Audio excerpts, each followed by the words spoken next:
Shalom mes frères et sœurs en Christ, j'espère que vous allez bien. Je reviens vers vous parce que je voulais vous donner une information importante à comprendre concernant la sorcellerie et les conséquences que cela inclut. Donc, je voulais parler d'une personnalité publique en fait. En fait, c'est par rapport à une personnalité publique que je vous fais cette vidéo-là. Mais j'ai dit laisse tomber, je ne vais pas mettre le nom et tout. Je vais faire simplement une vidéo sur la sorcellerie et je vous en parlerai dedans. Voilà. Donc, la sorcellerie, qu'est-ce que c'est? C'est un pacte démoniaque, satanique. C'est-à-dire qu'on demande quelque chose à Satan et Satan nous le donne sous certaines conditions. Je m'explique. C'est-à-dire qu'il faut comprendre une chose, c'est qu'avec Satan, il n'y a pas de cadeau. Voilà. Il n'y a que Dieu qui fait des cadeaux. Et donc, un cadeau, ça veut dire que c'est gratuit. Qu'on ne paye pas en retour. D'accord? C'est ça, un cadeau. C'est un don. OK? Sachez une chose, c'est que Satan ne fait pas de don. Tout ce que vous lui demandez, alors déjà, il faut qu'il vous le donne, parce que ça, c'est pas non plus garanti. Mais bon. Il y en a plein qui l'ont fait, hein, pour la gloire, pour le succès, pour la réussite. Tout ça, ça peut fonctionner. Mais à quelles conditions et à quel prix surtout? À quel prix? Parce que le prix, vous allez le payer, est très cher. Très, très, très cher. Donc, ça veut dire quoi? Ça veut dire que vous faites un pacte. D'accord? Vous faites un pacte satanique. OK? Dans l'hypothèse où il vous l'accorde. Il vous l'accorde. OK. Mais qu'est-ce qui va se passer par la suite? Il va se passer plein de choses par la suite. C'est-à-dire que dans la mesure où vous continuez à le servir, ça veut dire quoi le servir? Je parle de Satan. Dans la mesure où vous faites un pacte avec lui, il vous donne ce que vous voulez. OK. Mais il va falloir déjà la première des choses, c'est qu'il va falloir lui ramener des âmes. D'accord? Il va falloir lui ramener des âmes. D'une manière ou d'une autre, il va falloir lui ramener des âmes. Le jour où vous arrêterez de lui donner des âmes, il va se retourner contre vous. Ça, c'est la première des choses. Je vous donne un exemple. Je pense que vous avez tous suivi l'affaire Dahmer, Jeffrey Dahmer. Il est mort quand il est arrivé en prison. Il est mort de la même manière que sa première victime. Il a été tué par un codétenu, par un détenu, par une barre de fer. Eh bien, c'est la première victime, c'est ce qu'il a fait à sa première victime, Dahmer. Son tout premier meurtre, c'est de cette manière-là qu'il a procédé. Une fois qu'il est allé en prison, c'est de la même manière qu'il est mort. De la même manière qu'il a tué, la première fois, il a été tué. De la même manière. Pourquoi? Parce qu'il ne servait plus, il ne pouvait plus servir Satan. Donc Satan, il lui a fait la même chose que ce qu'il a fait. D'accord? Parenthèse fermée. Ça, c'est un exemple. C'est un exemple très concret, mais c'est un exemple parmi tant d'autres. Donc ça, c'est la première des choses. C'est-à-dire que du moment où vous arrêterez de lui donner des âmes, eh ben, il va se retourner contre vous. Bon, la seconde chose, c'est que de toutes les façons, il se retournera contre vous. Ça, c'était la première chose que ça aurait dû être en premier, en fait. C'est-à-dire que de toutes les manières, au bout d'un moment, il se retournera contre vous. Et même si, admettons, c'est pas dans cette vie sur Terre, ben, du moment où vous faites un pacte avec le diable, vous vendez votre âme. Vous vendez votre âme au diable. Donc, ça veut dire que quand vous mourrez, il récupère votre âme. Ce qui veut dire que vous irez en enfer. Que vous serez damné, comme lui. Voilà. Donc, sachez une chose, c'est que quoi qu'il arrive,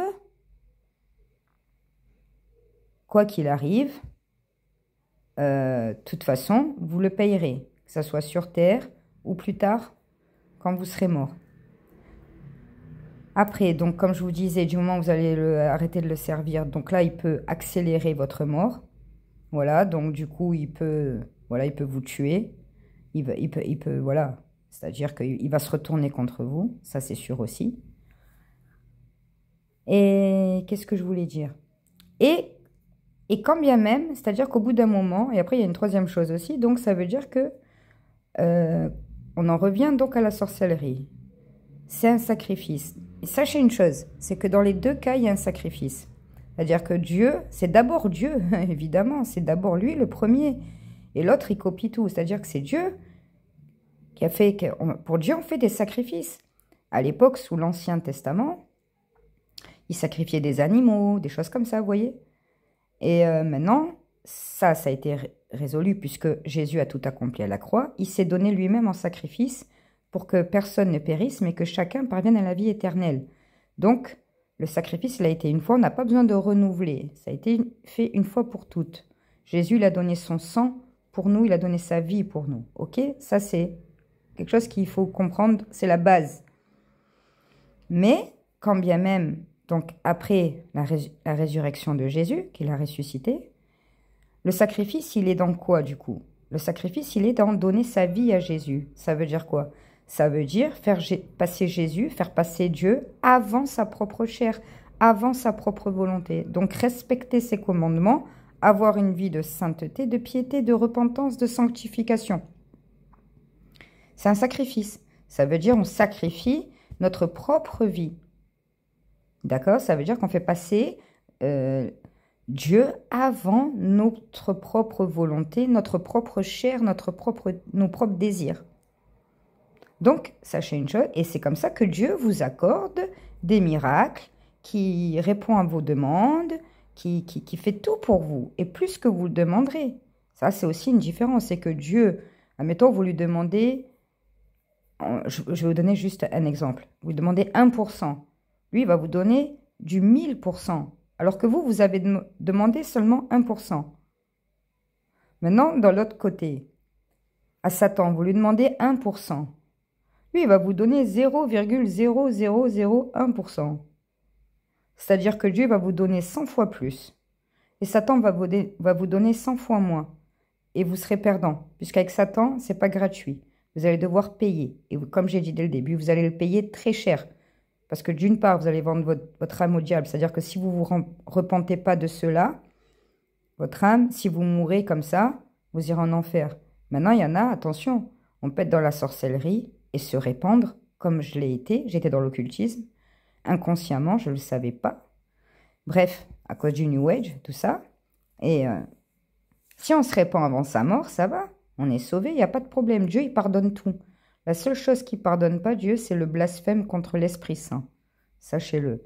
Sinon, il pardonne tous les péchés. Même si Damer, demain, se serait reconverti, aurait donné sa vie à Jésus, eh ben, je vous assure que Dieu l'aurait pardonné. C'est comme ça. Dieu est amour et il est très miséricordieux. Lui seul l'est. Mais Satan ne l'est pas du tout. Donc, faut pas que je m'embrouille. Faut pas que je m'embrouille. Parce que je vous explique déjà la base avant de vous expliquer le message. Parce que c'est... Mais on y vient. C'est-à-dire que tout est fait, donc, comme je vous dis, sur la base de sacrifice. Ok? Pour Dieu, il y a un sacrifice. Et pour Satan, il y a un sacrifice. Ok? Dieu, son sacrifice, c'est que vous lui donniez sa vie, c'est-à-dire que vous ayez une vie sainte, que vous respectez ses commandements, que vous marchez dans les pas de Christ, que vous êtes le disciple de Christ, ok? Et Satan, c'est quoi? C'est lui donner des âmes. Donc, de pervertir des âmes, c'est-à-dire de les détourner de Dieu, c'est aussi, pour lui, ça lui va. Ok, parce que vous lui ramenez des âmes, puisque les âmes se détournent de Dieu et elles vont vers lui. Donc si elles meurent comme ça, elles iront en enfer. Donc c'est bon pour lui. Après, il y a plusieurs sortes. Et après, on monte en degrés, c'est-à-dire après, c'est tuer les gens et faire du mal. D'accord? Voilà. Donc ça c'est des sacrifices. Donc maintenant, je vous explique une chose.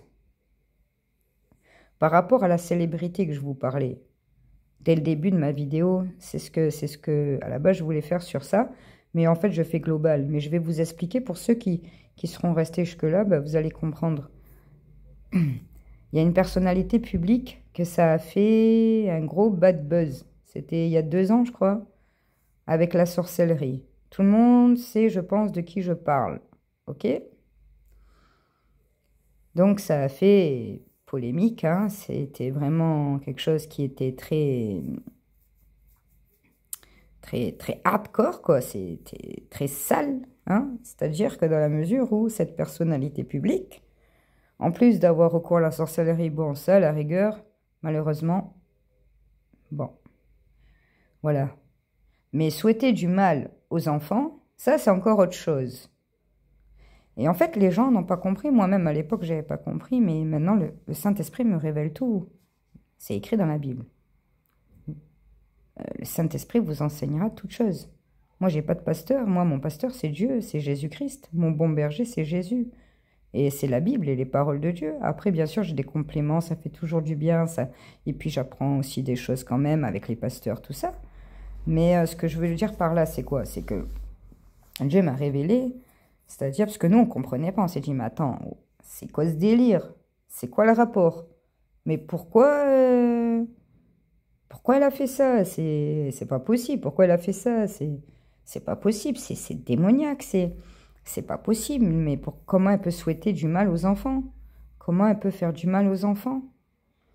Bref, comme je vous disais, moi, c'est Dieu qui m'a révélé ces choses-là. C'est-à-dire, et en fait, c'est très logique, c'est très simple. C'est-à-dire, c'était un sacrifice. Et son livre est sorti. Son livre est sorti et elle explique que, elle dit à la voyante, voilà, la voyante, elle lui dit, qu'est-ce que t'aimes? Donc, je cite, hein, je cite. C'est pas mes mots, hein, je cite le livre de cette personnalité publique qui explique la sorcellerie qu'elle a fait donc une biographie, là, une autobiographie, bref. Donc, elle dit quoi? Elle dit, voilà, la voyante, elle m'a dit, qu'est-ce que tu veux de plus? Alors que jusqu'à maintenant, elle n'avait jamais rien donné. Mais bon, bref, elle dit, qu'est-ce que tu veux? Elle lui dit, voilà, je voudrais que ma fille soit en bonne santé. Je cite toujours, elle dit, la voyante répond, du coup, c'est là qu'elle a commencé à souhaiter du mal aux enfants. Donc la voyante, quand elle lui a dit, quand la personnalité publique a dit, je souhaite la santé à ma fille, la voyante, à ce moment-là, qu'est-ce qu'elle a fait? Elle a fait des incantations pour que les enfants de ses amis soient atteints de malformations. D'accord? Donc en fait, tout ça pour vous dire quoi? Pour vous dire que le Saint-Esprit me l'avait révélé. Il m'a dit, en fait, elle a fait ça parce que c'était un sacrifice. Parce qu'il fallait bien qu'elle donne quelque chose en retour. Et donc là, quand j'ai entendu ça, parce que moi, son livre, je ne l'ai pas acheté, ça ne m'intéresse pas, mais je l'ai entendu par une youtubeuse qui l'explique très bien en plus. Je ne sais plus comment elle s'appelle. Quand j'ai entendu ça, j'ai serré. Voilà, c'est ça, c'est-à-dire que elle a demandé des choses personnelles, mais c'est pas gratuit. Donc c'est de là les sorts, les mauvais sorts aux enfants. C'est-à-dire que pour que sa fille ait la santé, qu'est-ce qu'elle a fait? Elle a pris la santé des autres. Parce que sachez une chose, les amis, c'est comme ça que Satan fonctionne. D'accord? C'est-à-dire que il n'est pas Dieu, il n'est pas le créateur, donc il ne peut pas créer. Il ne peut pas créer un miracle, une bénédiction. Qu'est-ce qu'il va faire? Il va aller la voler, ok? Pour vous la donner, ok? Donc, c'est comme ça que ça se passe. Donc, elle a demandé quelque chose. Donc, lui, il est parti la voler la bénédiction, donc en l'occurrence la santé des enfants. Il est parti la voler et lui donner. Parce qu'il n'est pas Dieu, il ne peut pas créer. Donc, Satan, il est comme ça, il vole, il ment, il est le père du mensonge, il détruit. Voilà, il n'y a rien de bon chez lui, il ne fera jamais de cadeau. Donc, il va la voler pour vous la donner. Donc, l'histoire des enfants, là, des trucs. Et puis, pour ceux qui n'y croient pas, enfin, normalement, si vous êtes là, vous y croyez. Mais c'est pour dire, ceux qui n'y croient pas, si vous constatez bien, hein, on a compris de qui je parle, hein, je pense. Hein, bon, donc, cette personnalité publique là, qui a fait les sorts aux enfants, quand on regarde dans l'entourage de cette personnalité, donc le mal qu'elle a souhaité aux enfants de ses amis, on constate que beaucoup de personnes quand même, malheureusement, un certain nombre d'enfants, malheureusement, ont eu des malformations et ont eu des problèmes de santé, d'autres plus graves que d'autres, mais Vous pouvez pas dire c'est un hasard quand même, pour ceux qui n'y croient pas. Hein? Comment ça se fait que pratiquement tous ceux de ce milieu, leurs enfants, ils ont eu des problèmes? Pas tous, Dieu merci. Et que le sang de Jésus les délivre, tous ces enfants touchés par la sorcellerie, que Dieu les délivre, que Dieu les guérisse par le sang puissant et précieux de Jésus-Christ de Nazareth, que le sang couvre ces enfants qui ont été atteints de sorcellerie, et que Dieu leur fasse miséricorde, et que Dieu les guérisse et les bénisse. Au nom tout-puissant de Jésus, j'ai prié. Amen.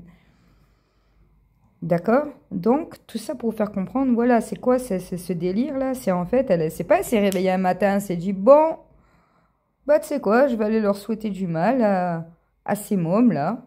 Voilà, ça m'amuse. Non, non, non. C'est-à-dire que c'était un sacrifice. Alors maintenant, est-ce que elle le savait? Parce qu'elle a dit, non, mais moi, je n'étais pas d'accord avec ça. Quand la voyante a dit ça, j'ai dit non, et tout, et tout. Ça, je sais pas. Ça, elle le sait, Dieu le sait.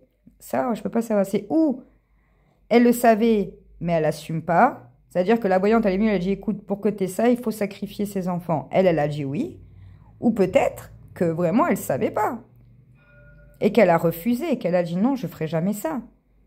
Peut-être. Mais si elle aurait refusé, ça veut dire que la voyante, elle n'aurait pas fait le sortilège. Donc les enfants, bon, elle n'aurait pas autant qu'ils auraient été touchés de malformation. On est d'accord? Ça veut dire que la voyante, elle l'aurait pas fait. Donc si elle ne l'aurait pas fait, les enfants auraient été épargnés. On constate malheureusement que beaucoup d'enfants ont été touchés. Donc ce qui veut dire que elle a donné son accord. On est d'accord? Mais bon, après Dieu seul sait, et de toute façon Dieu seul juge. Vous comprenez? Donc maintenant, je vais finir sur un point qui est très important, en continuité.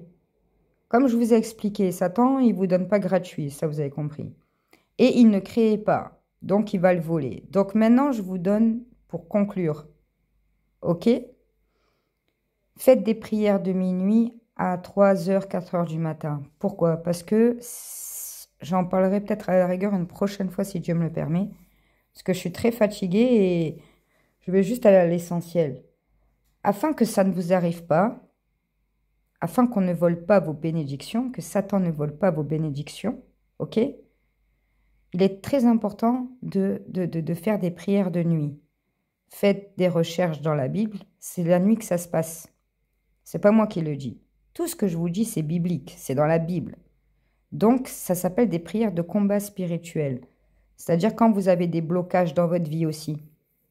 Quand vous avez un problème qui a du mal qui persiste. Enfin, n'importe quelle chose négative dans votre vie qui persiste. D'accord? Et même, alors ça veut dire, ça c'est la base, vous le faites. Et même si Dieu merci, ça va, il n'y a pas de blocage ou quoi, je vous conseille de faire le plus souvent possible des prières entre minuit et 3h du matin. C'est des prières de combat spirituel. C'est-à-dire, c'est à ce moment-là que l'ennemi, en fait, il plante le mauvais. C'est là qu'ils préparent leur coup la nuit. D'accord? Les sorciers, les démons, tout ça. Et vous dormez, il ne se passe rien. C'est pour ça qu'ils attaquent la nuit, parce que vous êtes endormis. Donc, c'est plus facile. Donc, ils préparent tout la nuit. Et après, le lendemain, l'après-midi, c'est là que ça se concrétise. C'est là où vous passez des journées où il se passe des choses, tout ça, parce que l'ennemi est venu faire des plans la nuit, à implanter des mauvaises herbes, des mauvaises graines la nuit. Donc, pour pas que ça se passe comme ça, pour pas qu'on vole vos bénédictions, pour pas qu'on vous fasse de la sorcellerie, enfin, toutes ces choses-là démoniaques, il faut faire des prières de combat spirituel. Regardez sur Internet, il y en a plein. Prières bibliques, je précise bien, des prières bibliques. Allez voir des pasteurs évangéliques, voilà, des prières bibliques. Ne priez pas Sainte Rita, la Vierge Marie, tout ça, vous oubliez, ils ne pourront jamais rien faire pour vous. Il n'y a que Jésus. Donc, faites des prières bibliques entre minuit et 4h du matin, afin que justement, cela ne se produise pas. Afin qu'on ne vous fasse pas de la sorcellerie inconsciente, qu'on ne vous prenne pas vos bénédictions, qu'on ne vous fasse pas des malédictions. Tout ça, c'est la nuit que ça se passe. Et il y a plusieurs versets dans la Bible qui le disent. Tout se passe, c'est la nuit que ça se passe. Ok? Donc ça, c'était pour, justement, pour pas laisser les gens comme ça. Voilà, n'ayez pas peur. Du moment que vous êtes dans la prière, vous avez donné votre vie à Jésus, que vous avez une vie de sanctification, l'ennemi pourra, à part vous, il pourra tenter, mais il ne pourra pas vous détruire. Mais faites attention, veillez en tout temps. Parce que je vous ai dit, le diable rôde et il cherche qui dévorer, qui détruire. Donc, il ne faut pas rigoler avec ça. Donc, voilà pour vous expliquer sur la sorcellerie, c'est les sacrifices. Comme pour Dieu, c'est des sacrifices. Ce n'est pas les mêmes, ce n'est pas la même chose. Dieu, c'est gratuit et c'est démultiplié. Et ce que Satan, c'est beaucoup moins. Et en plus de ça, c'est pas gratuit. Et le prix est très, très cher. Le prix, il y a même, c'est-à-dire que il y a même, l'âme n'a pas de prix, vous voyez. La vie n'a pas de prix. Donc, voilà. Donc, voilà pour vous expliquer comment ça se passe dans le domaine spirituel. Voilà comment ça fonctionne, grosso modo. Peut-être que j'en reparlerai si Dieu me le permet, si Dieu veut. Voilà, sur ce, prenez bien soin de vous, que Dieu vous protège par le sang précieux de Jésus-Christ de Nazareth. Soyez protégés et soyez bénis. Amen, que Dieu vous garde. Amen.